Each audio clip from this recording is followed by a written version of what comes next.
This is a Viva PR podcast. Thinking, wow, if this is PR, I wouldn't mind being a little bit part of this world. Are you agency-centric in the way you talk about yourself, or are you client-centric? The holy trinity of growth: marketing, business development, and sales. I think regional agencies do have an advantage. It may come as a surprise to people in London, but there is a life outside London. And only by having the right talent at that mezzanine level of management can you hope to be able to dedicate the time to growth. Do you work in PR? Do you run a PR agency? Well, you won't want to miss this episode of PR in the Real World. I'm Tony Garner, founder of Viva. We're the CIPR Small Consultancy of the Year. And today I'm joined by the man, let's strike that, legend, Andy West. Stick with us for this one. It's an absolutely great episode. Hang on. That's better. One will be proud. Andy takes us on a journey through his early career, shares lessons learned from building and scaling agencies on both sides of the Atlantic, and he offers practical insights and growth and about standing out in a crowded market. So whether you're just starting out in PR or you run an agency like I do, this is an episode packed with ideas that you can put into action straight away. Let's get on with it. Andy, thanks for coming. Or should I say, thanks for letting me come to your manor, I think. Welcome to PR in the Real World. Can we just start by you telling us how you got into PR and some of the kind of war stories from your early days? Yes, of course. Well, first of all, thank you for inviting me on. It's a pleasure to be here, and we're glad to welcome you to our manor, as you put it. So, how did I get into PR? There's two sides to that story. The first is that my father was in PR. Right. Back in the late 50s, early 60s. He took the route then, which was journalism, and then crossed over into PR. That's me. Right. Yes, similarity there. And he was in PR all the way up through and ended up as the PR manager for National Express, which was when I was in my teens. And we had some fascinating experiences where he exposed me to what PR then was as he was doing it, which was including the sponsorship of the West Indies cricket team. Oh, excellent. Back in 1978, 79 tour, who actually ended up the whole team coming to our house in Herefordshire and had lunch with us. Oh, lovely. And I think that possibly inspired me, thinking, wow, if this is PR, I wouldn't mind being a little bit part of this world. But the other side of the story is that at university, I think like a lot of graduates back then, I did a geography degree, which was next to useless for anything other than being a geography teacher, although I still love geography. Scratching around in the careers department to see, couldn't get onto any of the grad schemes because I wasn't that academic. Came across an application form for a company called Text 100. Right. And after leaving the application form on my desk at my flat, because it was, I think, 8 pages long with that number of questions, came back a little bit worse for wear one day and just filled it in on a whim. Obviously, the tone was right because Text 100 back then was a very small 14-person agency. And I was a little bit sort of, I suppose, disrespectful, and got an interview. Went through 3 further interviews coming down from Shrewsbury, where we lived, to London with no expenses. Anyway, and after a presentation to the entire company on 3 topics for 2 hours, I got offered the job as one of 4 graduates in 1986, and that's how I got into it. What an intense grilling! I could see you kind of like the sweat beads coming through as the memory came back. It was. I can tell you now. I've still got the documents. One was describe the launch of the first sub £100 CD player. Mm-hmm. That was in the future. We didn't think that would ever happen. What is Unix? And I had failed my first year part of my degree, which was computer science. So I had a little bit of an idea, but really none. And the third was, what are expert systems? Which, given where we are today with AI, it is 40 years next year. We were talking about expert systems 40 years ago. And we had to do a presentation, half an hour on each, in front of the whole company. So that was how you kind of like broke through the doors of an industry that your father had kind of tentatively allowed you to peek behind the curtain. Yeah. So tell us about that kind of progression from there then. Well, they do say that you make your own luck, but I have to say joining Tex 100 in 1986 was probably the luckiest moment of my career, because they were working with a company. They'd launched a company in the UK 2 or 3 years earlier called Microsoft. Never heard of it. And it wasn't going anywhere. No. It was only for Tex 100 that they did it. But no, so we were very, very lucky. We had Microsoft as the bedrock client. And obviously, as Microsoft took off, so did Tex 100. I only ever did one thing on the Microsoft accounts. Probably wouldn't trust me with it anyway. But the business grew as Tex 100 exponentially. And very famously, one of the two founders, the chairman, Tom Lewis, always said that they worshipped at the altar of organic growth. And so we grew organically. We opened up offices all over the world, and I was very lucky at a very early stage of my career to be able to go off into different markets and help the agency open up offices through Europe, normally off the back of clients. Famous client was Gateway 2000, which was a PC vendor back then, and they came to the UK. They wanted offices. They wanted to open up in, I remember Sweden. We did Sweden. We did Ireland. I think we did the Netherlands. Then we went down to South Africa. Then we looked over to the US, and that's when Tim Dyson went over to the US, and the US grew. I went to the US in the early 90s to open up on the East Coast. We had Xerox was our bedrock client in the US. We grew that. And at the same time, this organic growth philosophy meant that the business was spinning off other agencies to take advantage of other opportunities. So there was an agency called Byte, which was established because the Apple account came up for grabs, which they then won with my good friends Clive Armitage, Matt Ravden. That went really, really well. They went to the US. There were a bunch of other agencies that were opened up. Some of them, August 1 was created because that was set up to specifically handle Microsoft when it became too big to be part of Tex 100, and we wanted to go off in different directions. There were other agencies that came out, then folded back in again. So it was just a sort of period of about 20 years of my early career where I had the opportunity to see this sort of stratospheric growth. And my role, quite quickly, I still have always done client work and client consulting, but very quickly I kind of found a little niche, which was I was quite good at winning business. So I worked very closely with Tim. I was made a board member very early on, which I still thank them for. That gave me huge opportunities. And I kind of led the growth charge, the new business charge, as well as taking the ownership of going into the US on the East Coast. And then towards the latter end of my career, that's all I focused on, which was I'd managed the European business, which was 12 or 14 agencies, and then went into corporate development purely for text.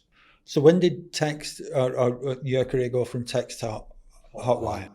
So I left Tex 100 in, get this right, 2006, and didn't have a job to go to. It was one of those, I'd been around a long time. I was probably the angry, slightly older, bolshy bloke on the board who probably needed to go, and so we mutually agreed, yeah, time for you to go, mate. So I did 2 years where I became a .com entrepreneur. Through the network, I was invited to come and join a .com startup called Share This Day, which was, and I need to be careful because this is obviously being recorded. It wasn't very good. It wasn't very good at all. I worked for it without salary. It was a great idea. It was a private social network for friends and family to share special moments. Right around the same time that Facebook was coming out. So the idea was brilliant. The execution was appalling. We didn't have the know-how to actually build the idea. So that folded quite quickly after about 6 or 9 months. But I'd met and brought in a digital a guy called Omar Sheikh, who was one of the very early digital guys at JWT. And Omar had this idea for this video debating website called Friction TV. Right. And he had some backing through one of his good mates who was a hedge fund chap. So we put a lot of money, he put a lot of money in, we put a lot of money in, and we got it off the ground. And we ran it for about 18 months or so. We got traction. We had offices in London, New York, LA. We quickly realized that user-generated content wasn't ready. So we essentially went out and got the content ourselves, which meant I kind of lived a bit of a dream about being a journalist. So literally I'd come into the office in London in the morning, look at who was in the news, then get hold of them through their press office, mainly politicians, but also sports people, NGOs, etc. And I would go and interview them with a video recorder. Wow. And then we would upload. And the idea was that you would have different channels. And the concept was that we were going to build a database of attitudes. Right. So that if you're an advertiser and you want to target consumers with a certain attitude, You've got these personas, you've got these personas, you've got these different channels. And we got good traction, as I say, but we were missing one essential element: revenue. Right. And pre-2008, that wasn't important because money was cheap and plentiful. Post the crash, we needed to raise another 5 million to get it to the next level. And Omar and I went to various VCs here in London who just really laughed at us and said, there's the door. So unfortunately, Friction TV, it was ahead of its time. Yeah, I'm going to say there are lots of parallels these days of what you were trying to achieve there. Yeah. It's called social media, I guess. Absolutely. I mean, when you think back to those days and the technology in mobile phones, it wasn't there. Yeah. The bandwidth wasn't there to use video across the networks. And we also made a huge mistake, is that we tried to build our own video player, which cost us about £1 million. Whereas if we'd gone and bought a Brightcove video player or media player off the shelf from Brightcove for about $250,000, we could have spent $750,000 probably building the back end to monetize it. So I learned a lot of lessons, but I came out of that in 2008 and thought, what next? And I'd been tracking, obviously, the technology PR industry. And I saw that Kristen Siltovic and Anthony Wilson had just sold Hotwire to this Australian marketing services group. So I wrote to Kristen and said, congratulations on finishing your first chapter. Could I come and help you write the second? And they fell for it. And I joined Hotwire as a board member in 2008 and then stayed there all the way through till 2021. And had I wasn't expecting at that point to find love in a professional sense again. Yeah. I'd had it at Tex. You cut me, I bled Tex 100. I didn't expect to do that again, but I found it at Hotwire, and we had a phenomenal agency, and we just had a fantastic time until the point it was right for me to leave again. What was your role there then? So I joined as managing director of corporate. Which I wasn't terribly comfortable at because I've never really been a corporate PR person. I led the BlackBerry account, which was their biggest account in the agency for a couple of years until BlackBerry imploded. So I look back on discussions about BlackBerry with keen interest. I know they're still around. Then I managed mainland Europe, and then I became Chief Development Officer, which meant that I had responsibility for basically the top line revenue number. So all of the business development, sales, marketing, I built and ran our global affiliate network, which was phenomenal because I got to find like-minded agencies around the world and then build a model that was credible for our positioning, which was that we were the global alternative. We were the right-sized, non-networked, non-owned agency. And we built a proposition around that. Right. Which was very powerful at the time, particularly once we'd done the Eastwick acquisition, which happened in, 2017, 18, I think, probably earlier than that. And that propelled Hotwire from being a European agency to being a global agency because we had a credible US presence and the Eastwick acquisition was the coming together of like-minded individuals. So unlike many acquisitions, it worked incredibly well from the get-go. And then Barbara Bates became the CEO of the whole group. Brendan moved on, having made the acquisition. He masterminded it. Barbara came in to initial bit of skepticism, if I'm honest, but my God, she was brilliant. She, as a lesson in leadership, she didn't have any real international experience. She was, she built the business in the US. It was US centric. She got on a plane. She got to know Europe. She got to know Asia. She was just the most extraordinary leader. First to the party, last to leave, knew everybody's names, and drove us all really hard. So that was how it grew. And my role as Chief Development Officer, working as part of a 6-person global leadership team, was phenomenal because we had an incredible CFO in Adrian Talbot, who's still a good friend today. We had Barbara, we had Heather, we had Alex. And we just had a very, very tight-knit team. So it worked well. So you've moved on from there now. Tell me about what you do with agencies these days, because you've obviously, through that potted kind of history there, you know your stuff. Well, I hope so. We're coming up to 40 years next year, which is terrifying. So in 2021, COVID, a couple of things happened. One is I had both my hips replaced. What's that got to do with the price of fish? Well, it gives you time to kind of reflect. COVID obviously was a time of reflection anyway. Yeah. And we were going through yet another period of business planning with our admittedly very good parent company, which at this point was Enero. But I just felt like it was Groundhog Day. I just felt I was doing the same old. And so I thought, you know what? I think what was I then? 56, 57. I thought, right, I think that it's time to move on. I've done pretty much as I can do here. So I decided to just stop work, thinking, I might retire, might semi-retire. Got bored within 2 weeks.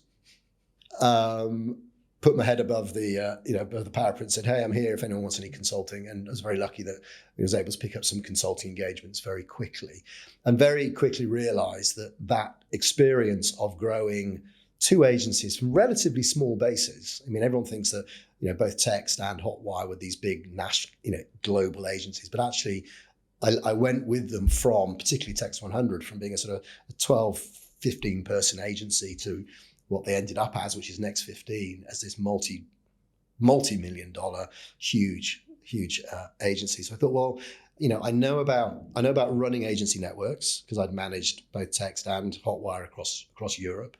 I know about winning business. I'd run the marketing for Hotwire, admittedly with some brilliant people who worked with me. So big shout out there to Vix Morrison, still a firm friend today. I knew about international. I knew about the finance side of things and planning, having worked with people like Adrian Talbot. So I felt like I had all of the component parts to be able to put myself out to the agency world and say, hey, if you are looking for an advisor with the right experience, then I think there's something I can offer you. Right. So that's where West of Centre came from. When we had the setup call, you talked about the Holy Trinity. Mm-hmm. What do you mean by that? And can you let's unpick that a little bit? Yeah. So the Holy Trinity of growth, as I call it, is basically marketing, business development, and sales. Mm-hmm.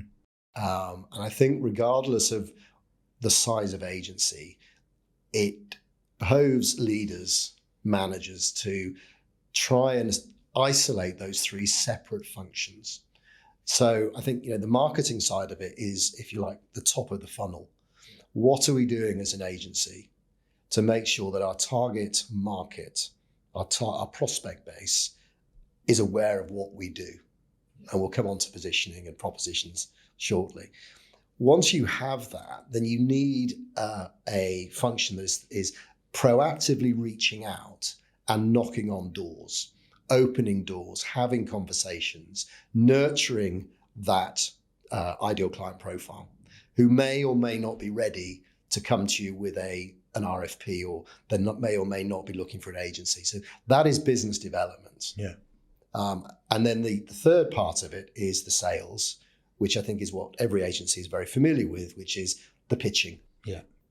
So if you can get those three elements right, and in my view, most agencies lean more into obviously sales because they're pitching, less so into consistent business development. It comes in peaks and troughs, and also process might be lacking. And similarly with marketing, I think a lot of agencies, it's the cobbler's shoes. Yeah. We all know we need to do it, but for many good reasons, agencies don't. So I go into agencies and try and help them in the appropriately scaled way. Yeah. To say, actually, what's realistic with the resources you've got? Yeah. Let's look at how you're running this. Let's look at what that minimum viable proposition is that is going to make a difference to your growth. So setting up marketing systems, programs, not trying to, as Barbara Bates used to say, not trying to boil the ocean, but identify the 2 or 3 things that are going to make a difference.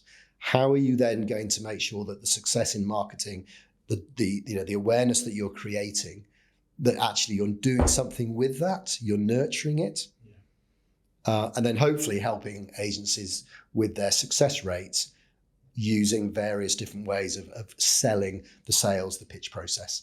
And that's really a lot of, not all of what I do, but a lot of what I do. And I guess taking that as a whole, you are kind of addressing one of the kind of fundamental problems that me with my agency boss hat on, we all face. We typically, are very good at those 3 things until we get busy, and at least one of them falls off the cliff at that point. Yes. And the urgent matter of actually delivering the work takes precedence, and you take your eye off the ball typically, or you didn't have your eye on the ball to begin with. So you must come across that a lot, and it's a fundamental. If you've not got the work coming in on a regular basis, then you can't build the other systems around it, can you? That's right, and I think that's where the other part of my role as an advisor comes in, is looking at looking under the bonnet of the agency to have a look at how are we working. How many hours are we selling? How many hours have we got to sell? Right. Where are the pinch points? What could we do to make sure that the productivity is where it needs to be, so that there is enough time in the week or in the month or in the year to be able to ring fence the time needed to grow the agency. And that's particularly true with founders and leaders of agencies who very typically and very understandably stay very close to their main clients. Whereas, so clients rely on those founders. That is a barrier to growth. Yes. Because as long as the founder is down in the weeds, they're not working, they're in the business, they're not on the business. I feel like I'm being told off here because I'm feeling, yes, I know this. I know this person you're describing here. But yes, so over the last 3 or 4 years, you've worked with agencies, large and small, up and down the country. Yeah. And so what are the kind of core challenges that you come across? Have we touched on them already, or are there others? I think, without appearing to tell you off, I think one of them is the founder syndrome. Yes. Trying to encourage founders to let go is one. Helping founders to bring on the next generation within their agency, helping them with that sort of talent attraction, talent retention, helping them understand that only with that the right talent can there ever be an exit. I think that's really important, and only by having the right talent at that mezzanine level of management can you hope to be able to dedicate the time to growth. So that I think is probably the biggest challenge. There are other challenges at the moment, which we could touch on. Obviously, AI is a big one, but also helping, I think, founders to develop the right the right goals, the right business strategy to hit those goals, maintaining a discipline so that we're all very good at planning. We all love a good plan. But what we're not good at is making sure that we actually review that plan on a regular basis, that we shift direction if we need to, but that actually we've got a very clear view of where we're going. We've worked hard to understand how we're going to get there, and we're going to track the milestones on that journey to make sure that we don't suddenly go off at a tangent, or worse still, we don't do anything that we said we were going to do to get us to where we want to get to. Yeah. So it's being that, I suppose, that thought partner / disciplinarian, holding leaders to account to help them get to where they want to get to. I mean, it must be interesting that consultancy role that you can dip in and out, but you don't have to do the do. You're not driven by those problems, but you are there as kind of like coming back to, like you say, to hold them to account and to make sure that they once they've committed that they'll go through with something. And actually, that's the hardest part of being of the role, because my natural tendency is wanting to get in and do it. Get your sleeve. I like to roll the sleeves up, and I also get, as might be evidenced by the length of time I spent with text and with Hotwire, I become very loyal very quickly. Yes. I get an affinity with my clients. If I don't enjoy working with clients, then I'm becoming more selective. Yes. But the clients that I do work with, typically, I start working on a 3-month discovery. They seem to like me working with me, which is nice. We deliver what we say we're going to do in those 3 months, and you start becoming an advisor. And before you know it, you feel like, actually, I'm a part of this company. Yeah. And I enjoy that, because one of the things I do miss, having left agency, is people. It's having that community. I suppose you enjoy their successes as well when you can see that they're making breakthroughs and things are happening for them, that you feel that you've played a part. And it's phenomenal. Yeah. It's the best feeling, when you've made a difference. One of the things you talked about about your Hotwire days was that you understood the positioning, and I know again from our earlier chat that you put great store in. One of the things that agencies don't typically get right, or don't always get right, is that understanding of their own positioning and the importance of that. Yeah. Can you unpick that for me a little bit? Yeah, I mean, it's something which we spent a lot of time on at Hotwire, and obviously we had a large team of people, and there was a big brains trust that kept reviewing the Hotwire positioning and proposition. And we went through that probably over the 13, 14 years I was there, about 3 times. We'd start off, well, could we just make a few little edits to the website? Before you know it, you've got a whole massive new brand redesign. But what I've really noticed over the past 4 years, as I've started thinking much more about how to help agencies, and the more I've read, the more I've realized that particularly smaller agencies, there is a lot of me too. Yeah. So how do you create a standout agency? And that is a phrase. There is a guy that I follow, and I recommend anyone to follow, called Gareth Healy, who's written the book on Stand Out or Stand Still. Literally, he's an exited agency founder. He talks about this constantly. He's on LinkedIn 2 or 3 times a week. But what I've realized through him and through others is that to be a successful boutique agency, you need to find a point of difference. If you really want to grow, if you really want to be in a position where you can start to charge premium rates, and if you want to get to the nirvana, which is clients coming to you without a pitch because you're the acknowledged experts. As very few agencies in PR world can do that. But if you read people like Luke Smeyers and Florian Heinrichs, 2 people I reference constantly in my newsletter, that's what they're advising boutique consulting firms of all types to try and get to. And that requires the firm to have a very clear positioning which sets you apart from everybody else in the marketplace. Yeah. And what I think it was Crispin Manners writing in a PRCA book, who talked about Marmite agencies. Yeah. And what you want to be is the agency where if the wrong client profile comes to you or looks at your website, they're going to go, they're not going to waste your time. Yeah. But there's going to be a certain type of client that says, that looks really interesting. They've got the right experience. I like their philosophy. They've got, they can evidence what they've done. I want to go and talk to them. So that's the positioning. Yeah. But the proposition, at the end of the day, as PR agencies, we all use the same tools. Yeah. We've all got the same toolkit. It's how we use those tools to build a solution that matters. And so I work a lot with clients looking at how do we create what Smeyers calls a signature methodology, even if that's packaging. Yeah. How do we package up the way we do it in a way that makes us look different to everybody else? Yeah. And how clear are we on the challenges, the pain territories that we are best qualified to address for clients, so that you've got clients coming to you with specific problems in a specific sector, maybe for a specific service.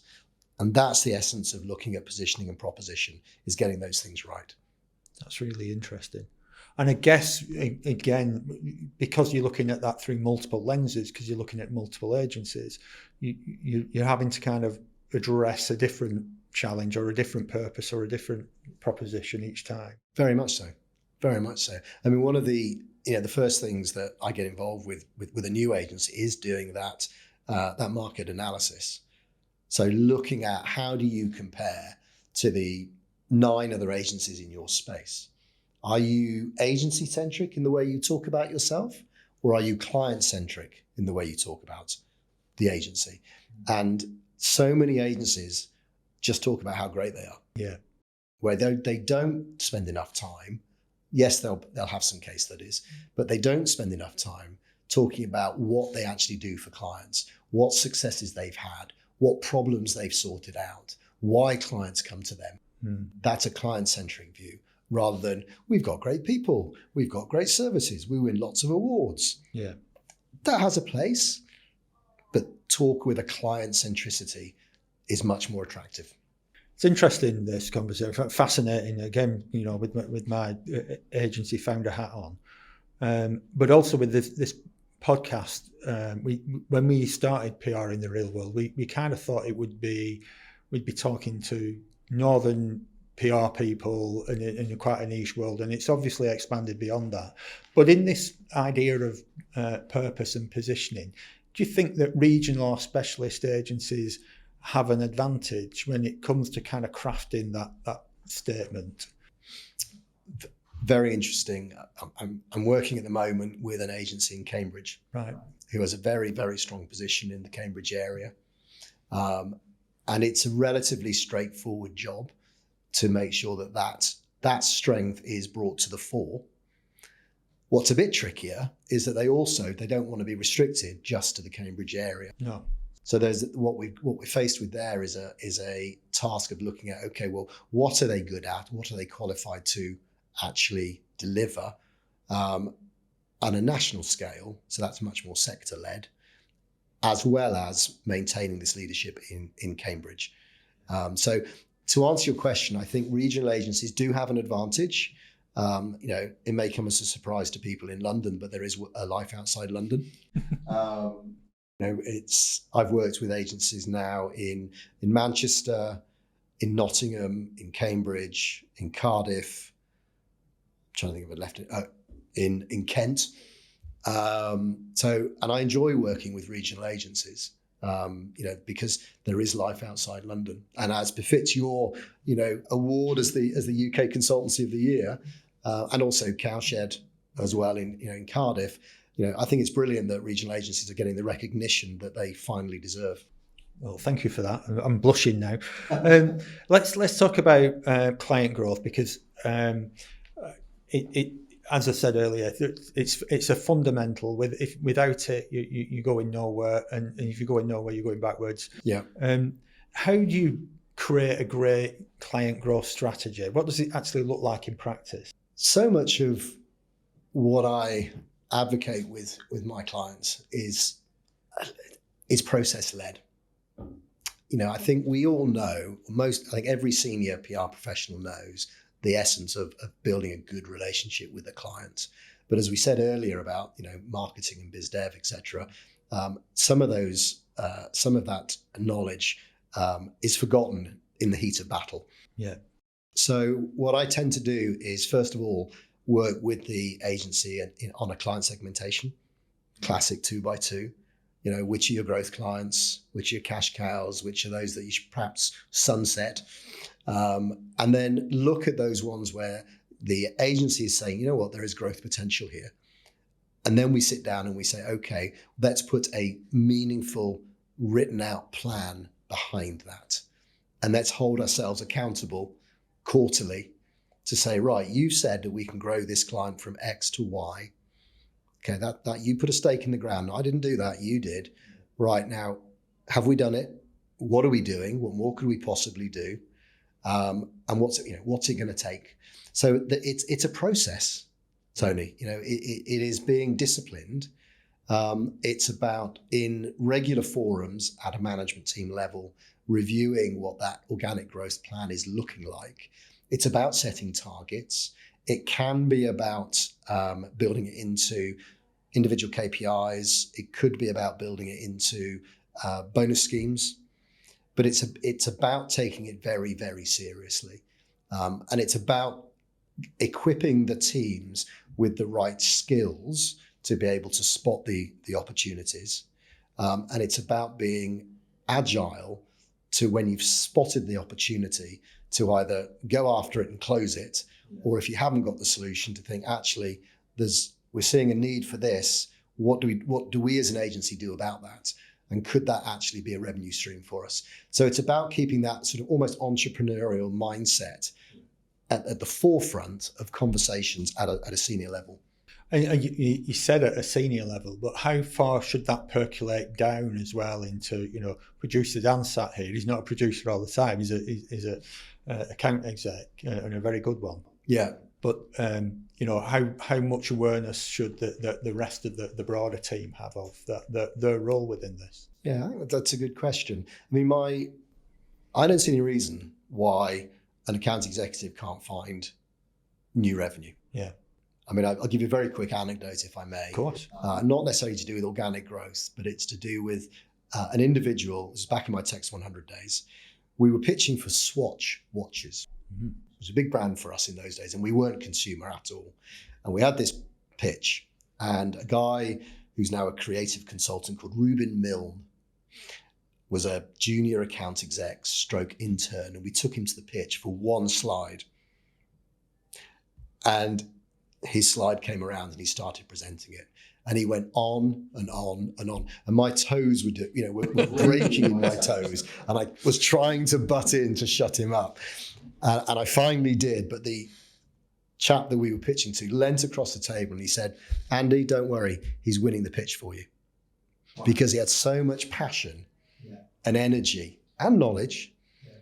So I think a good account exec, all the way up obviously to the MD, has the capability, if they are commercially aware, to spot opportunity. As we always used to say, there's always $10,000 down the back of the sofa somewhere. Our job is to find it. And that is done by equipping the team with skills, and I call it consultative selling, equipping the team so they understand how to ask the right questions. Curiosity, I think, is one of the biggest and most important aspects of being a good consultant. And curiosity means asking good questions. And what does that, that's really fascinating, because one of our core values at Viva is around curiosity. Mm. So what do you mean by that, and how does it help you? Yeah, it's about literally asking the right question, not taking the first answer, right, as the answer. But if you've come across sort of the power of three, yeah, it's a questioning technique where you can practice it, where you ask one question, you get the answer, you'll ask a second question to go that level deeper, then you'll ask the third question to go a level deeper again. Mm. It's giving people those sorts of skills, it's also demonstrating or helping the whole team to ask questions in the right way. It's about educating the team on understanding what pain the client is or could be facing that they're not telling you about, and using the power of 3 to uncover what that pain point is. We at Hotwire, we were very lucky. We were trained in a sales methodology called Sandler. Sandler is actually the world's largest franchise sales training organization, and it's sales for non-sales professionals. Right. So as soon as you mention sales to anyone in PR, they run a mile. We're not salespeople. Yeah. Well, actually, yes, you are, because you're selling your clients to the media every day. But anyway, that's another discussion.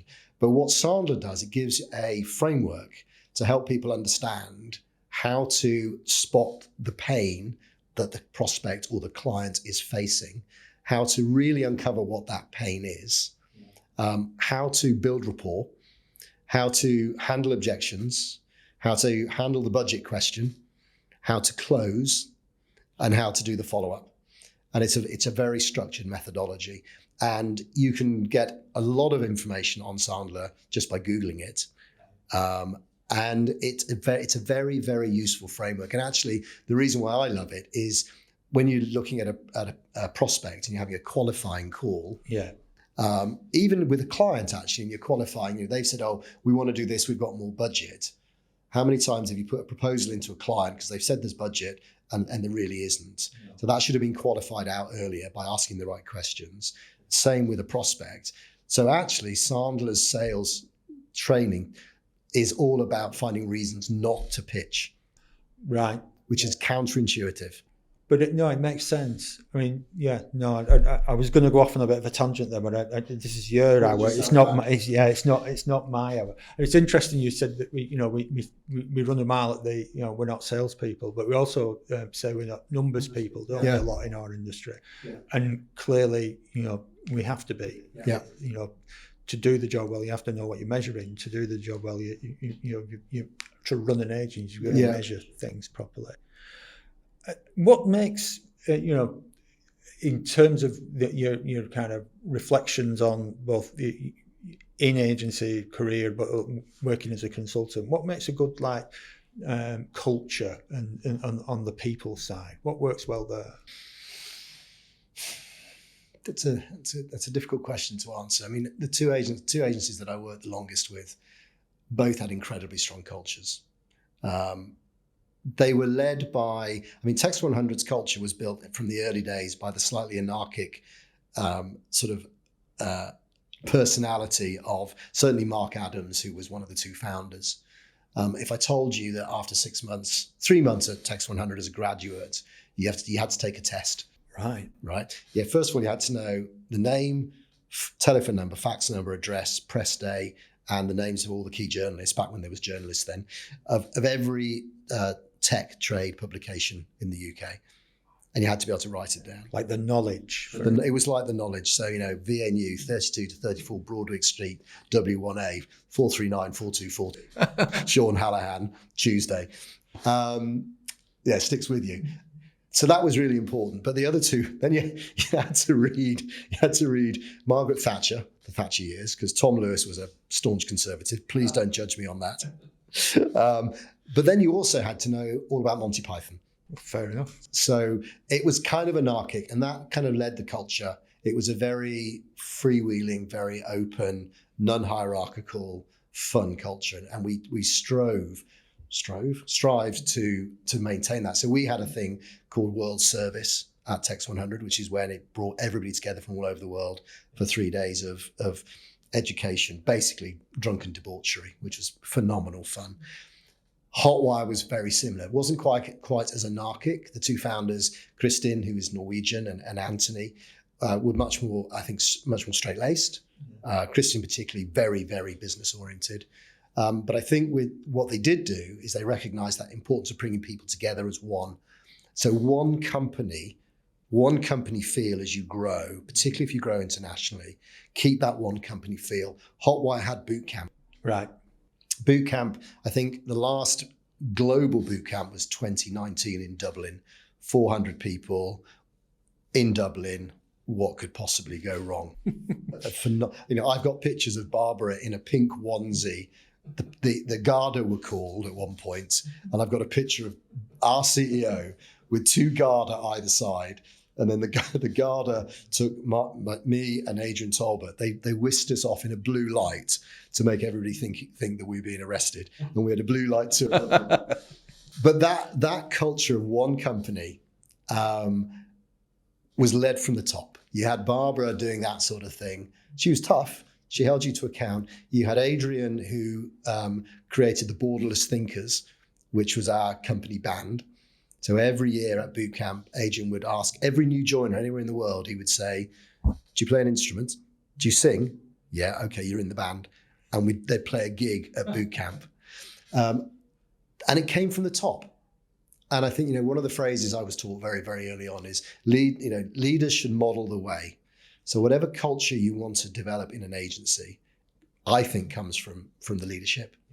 And you have to maintain it. You have to invest in it. You have to recognize it. In that way, you will build the culture that you're looking for. How do agency leaders keep hold of the best people? What stops them walking out the door, particularly in kind of fast-moving industries and so on? I'm going to glibly say opportunity. Right. If there are glass ceilings, people are going to leave. If there are bad managers, people are going to leave. And I think typically in everything I've read, people don't leave bad companies, they leave bad managers. Yes, compensation is an element. And, we saw the great resignation in 2022 where, suddenly we had salary inflation that was beyond all expectation. That came crashing down.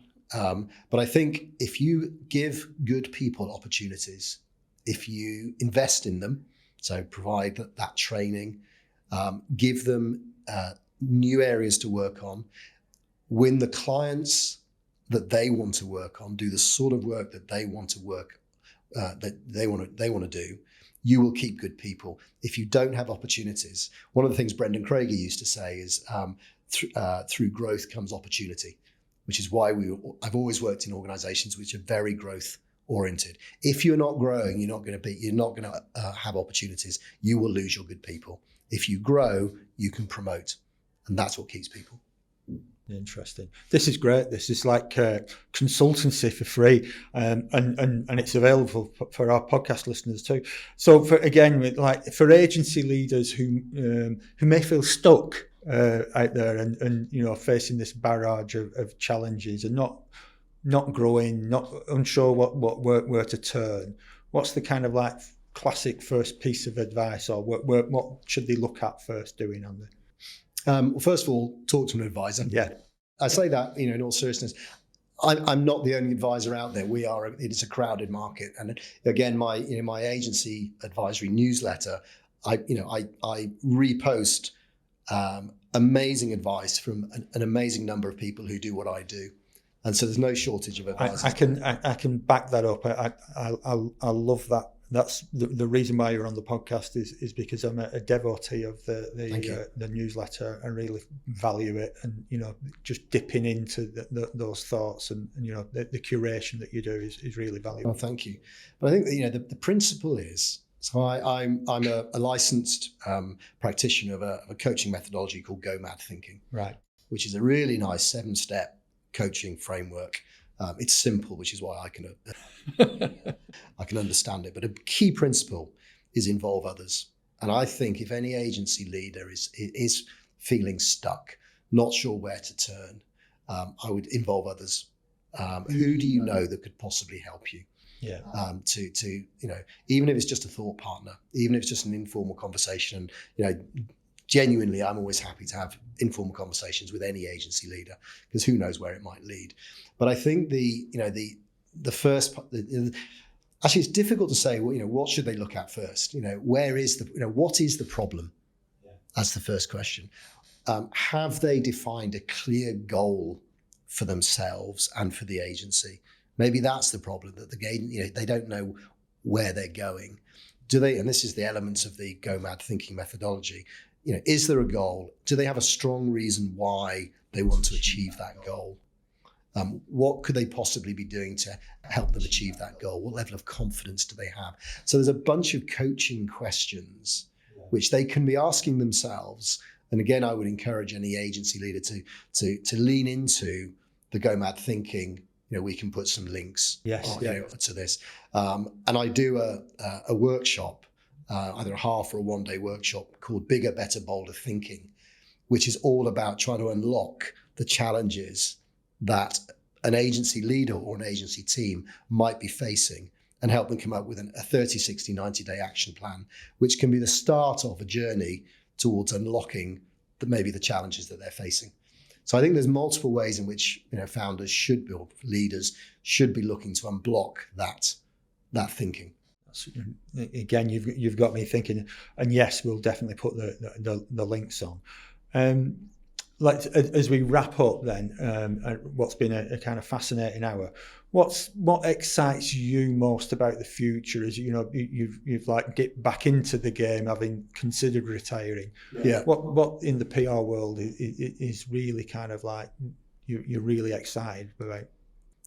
It's God. There's so much. Yeah. And I think that's why I came back. I couldn't, the thought of maybe in 3-5 years' time, literally hanging up my boots. I'm thinking, will I ever do that? I think the first one, and we deliberately haven't talked about it, is what is the impact of AI going to have on our industry? That's a whole other conversation. But I'm really excited to see how the agency world and how PR professionals respond to that opportunity. And I absolutely see it as an opportunity. And I think it's going to be fascinating to see what the role of PR is going to become, because I only see it becoming more and more important in the AI world. That's really, we'll give a little plug here that we've got Daryl from Hard Numbers coming on in a future episode to talk just all about that. So, and we've had Ben Verinder on in the past. So anybody interested in AI in PR should check out that episode, because Ben's one of the kind of gurus of that. He really is. And Daryl Sperry, again, anyone listening, looking at what Daryl has been releasing recently in the geo, the research, absolutely go to have a look at Hard Numbers website and see what they're talking about. And Daryl is incredibly generous. I've told him off for giving away his IP. I've known Daryl since he was in short trousers. So he's one of the industry's greats. He's a good guy. Yeah. So, well, Andy, we could chat all day, but I'm conscious of your diary, and they're going to kick us out of London soon. So, thanks so much for your time. It's been an absolute blast. And again, there is so much we could unpick. I'm almost certain if you'll spare the time, you'll be a returning visitor to PR in the Real World. Thank you. You're very welcome. Thanks for having me. Cheers. Thanks for listening to PR in the Real World. If you've enjoyed this episode, we'd love it if you could subscribe to the podcast and leave us a quick review. Your support really helps spread the word and reach more marketing and PR professionals just like you. And don't forget to share this podcast with your colleagues or anyone who'd benefit from the insights we share. Thanks again, and we'll see you next time for more tips, strategies and real world stories from the PR frontlines.